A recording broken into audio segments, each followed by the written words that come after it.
Welcome back, everybody. Hope everybody had a good weekend. We're back with some more book reads. This time we're going to be picking up our Bikini Bottom series. This is going to be book 3, titled The Great Snail Race. Let's check it out. Adapted by Kim Ostrow, illustrated by Clint Bond and Andy Clark. It was a sunny morning in Bikini Bottom. A mailman knocked on Squidward's front door. "Aha!" said Squidward. "I can't believe it's finally here." The mailman glanced at Squidward's signature. "Thank you, Mr. Tennis balls." "That's tentacles," corrected Squidward. "Hey, check out Squidward's new snail," said Patrick. "Looks like Gary has a new playmate," said SpongeBob. Squidward rolled his eyes. "I wouldn't let Sneely here play with your mongrel and mutt. See, Sneely even has her own pedigree papers. So if you'll excuse us, she has to start her training for Bikini Bottom Snail Race. She'll be winning this Sunday." "Well, I guess I can't enter Gary in that," said SpongeBob. "Sunday's laundry day." Squidward sighed. "You can't enter Gary because Gary isn't purebred. But Snaily has papers," he said. He shoved his fancy document towards SpongeBob. Property of Squidward Tentpoles." Patrick read. "That's tentacles," corrected Squidward. "Patrick, are you thinking what I'm thinking?" asked SpongeBob. "Yeah," said Patrick. "I should get a snail and enter in that race and beat Squidward." No, shouted SpongeBob. "I'm thinking of entering Gary in that race and beating Squidward's snail." SpongeBob had a lot of work to do to whip Gary into shape. First, he made a nutritional smoothie for his snail. "Meow," said Gary. "Well, of course I expect you to eat this," said SpongeBob. "It's scientifically designed to help you win tomorrow." Gary took one look at the drink and slithered out of the room. Patrick came over to show SpongeBob his new snail. "Your snail's a rock," said SpongeBob.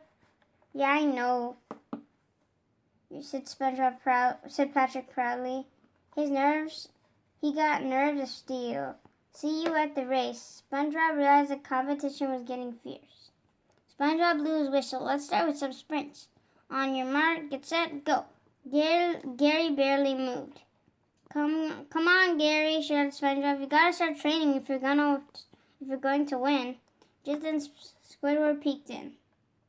"Don't waste your breath, SpongeBob. That mongrel of yours doesn't have a chance," Squidward said confidently. "All right, Gary, no more fooling around," instructed SpongeBob. "Come on, move it. Up, down, down. Faster. Go. The day of the race finally arrived. "Well, SpongeBob, I didn't think your manga and mutt would even find the starting line," snickered Squidward. "Congratulations. Save it for loser's circle," said SpongeBob. "Gary happens to be in the best shape of his life." Gary coughed and wheezed.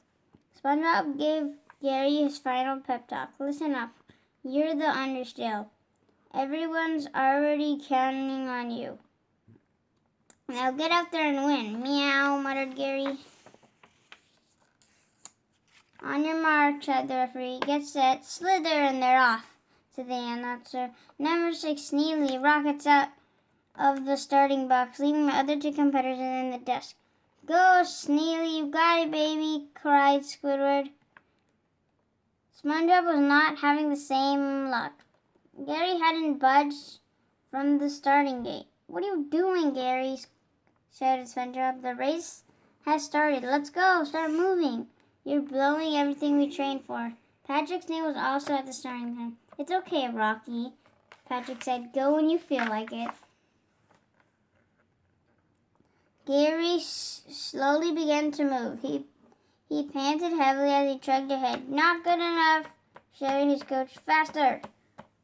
The more SpongeBob yelled, the faster Gary tried to go. It was no use.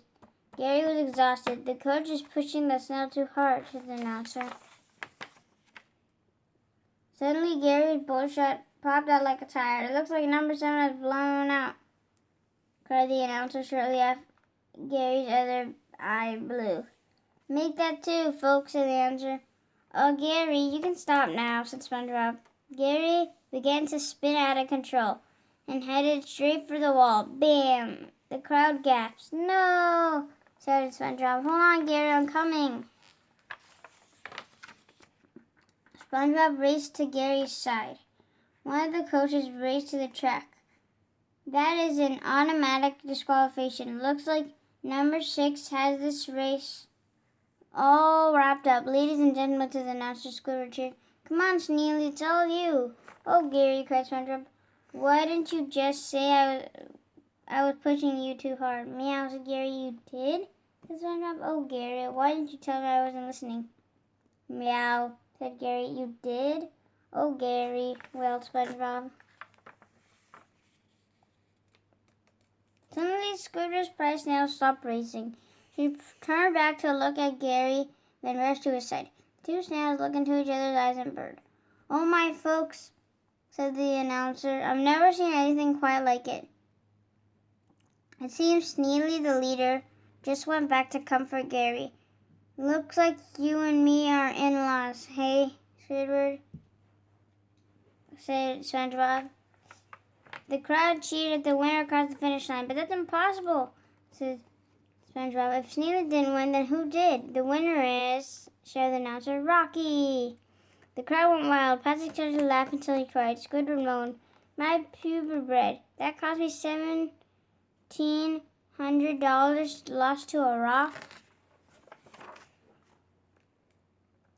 Patrick rushed to Squidward's side. Don't worry, Squidward. I know how much you wanted to win, so I had the trophy engraved to you. Squidward took the trophy in his tentacles. Gosh, Patrick, thanks. He looked at the flag and read it out loud. The first place Snail Racing Cup presented to Squidward Tortellini. Patrick and SpongeBob happily put their arms around their friend. Will I ever win? Grumbled Squidward.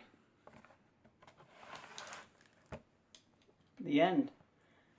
Thank you for spending your time with us reading another book in this Bikini Bottom series. This one was titled The Great Snail Race. Stay tuned for the next book read, number 4 in the Bikini Bottom.